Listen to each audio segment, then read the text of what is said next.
Let's jump right into this explainer, because today we are looking at ACIM Lesson 76. And the core message of this lesson is profound. I am under no laws but God's. If you've been following along with the source material, you already know this text loves to challenge our baseline assumptions about reality. But this specific lesson, it presents a truly radical shift in how we view the world, our safety, and all those daily anxieties we carry around. We're going to unpack exactly what the text means when it asks us to completely rethink the rules we live by. The entire lesson we are unpacking today revolves around this single, powerful statement. I am under no laws but God's. Now, on the surface, sure, that might sound like a pretty traditional religious affirmation. But the text actually uses this phrase to completely dismantle the very foundation of how we try to survive in the modern world. It's telling us that true salvation, true peace of mind, is actually incredibly simple, but we just constantly look for it in all the wrong places.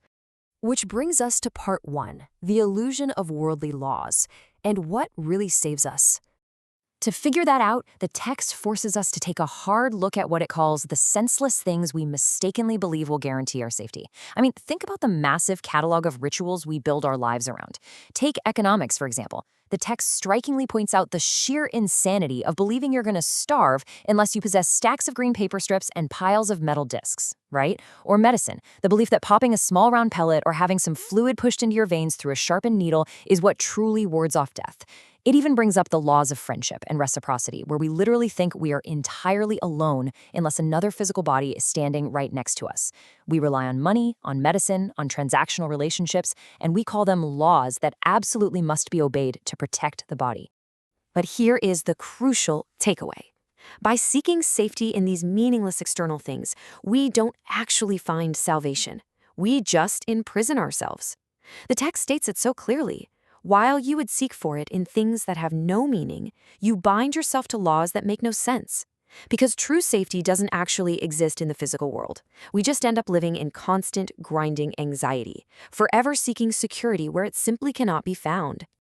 Moving on to part 2, the trap of the body, or unmasking the mind's enemy. To really understand why relying on these worldly laws ultimately fails us, the text introduces a super fascinating concept. It refers to our reliance on physical solutions as magic. Now, we're not talking about pulling rabbits out of hats here. In this context, magic is the insane illusion that you can somehow solve a spiritual or mental problem with a material fix. It's the belief that something totally outside of you, a pill, a dollar bill, a specific relationship, has the actual power to save you. But the text is completely blunt about this. Your magic has no meaning. What it is meant to save does not exist. And this brilliantly illustrates the text's deeper psychological insight. Like, why do we invent this magic in the first place? Well, according to the source, it's because the mind is actually attacking itself.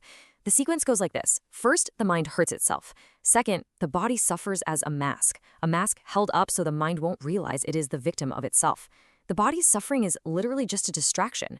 It's so the mind doesn't have to face the uncomfortable fact that it is its own worst enemy. So all those worldly laws we just talked about, they're really just frantic attempts to save the physical body, reinforcing the totally false belief that you are just a body. Let's look at part 3, the true laws of God and finding freedom from tyranny. So, how do we escape this exhausting trap, this endless cycle of trying to protect a physical body with meaningless magic? We have to recognize a completely different operating system for life. Look at the stark contrast here. Worldly laws, the magic we've been discussing, imprison you. They are purely transactional. They demand payment, they demand exchange, and they are based entirely in fear. God's laws, on the other hand, set you free. Under these laws, the text states, payment is neither given nor received. There's no loss, there are no substitutes. God's laws forever give and never take. They offer endless joy and love, completely free from the exhausting bartering of the physical world. And recognizing this? It isn't a truth we should hide from or be afraid of. In fact, the lesson asks us to devote our entire day to rejoicing that this is so. Magic imprisons, but the laws of God make free. This realization is the very light that sets us completely free from our daily anxieties, from the absolute tyranny of constantly trying to manage our safety through external means. Finally, part 4, practicing true freedom. Here's how we apply Lesson 76 today. So, having established this massive philosophical shift, how do we actually put this into practice in our daily lives? Well, the text gives us a clear daily routine.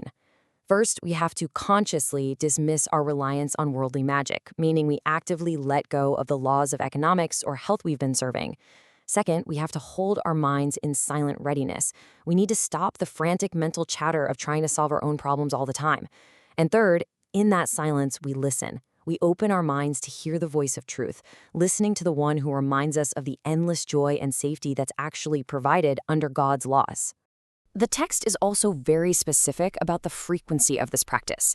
To really break the deep conditioning of the world, we are instructed to repeat today's dedication at least 4 or 5 times an hour. Yeah, you heard that right. Furthermore, we're told to use it as a kind of emergency response whenever we are tempted throughout the day to feel subject to the stress of those worldly laws. Whenever we feel that familiar panic about money or health or status creeping in.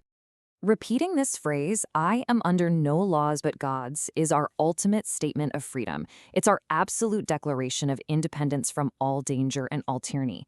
By stating this, we are actively acknowledging that our safety doesn't depend on metal discs or medicine or physical protection. Our safety is already entirely guaranteed by a much higher, completely unchangeable law. As we wrap up this explainer on Lesson 76, I want to leave you with a thought to really reflect on right now. Look at your own life. Look at the specific anxieties you carry with you every day. What false law, what exhausting, transactional illusion of the world will you finally let go of today to experience true peace? Remember, the magic imprisons, but the truth sets you free. Thanks so much for joining me, and keep exploring these ideas.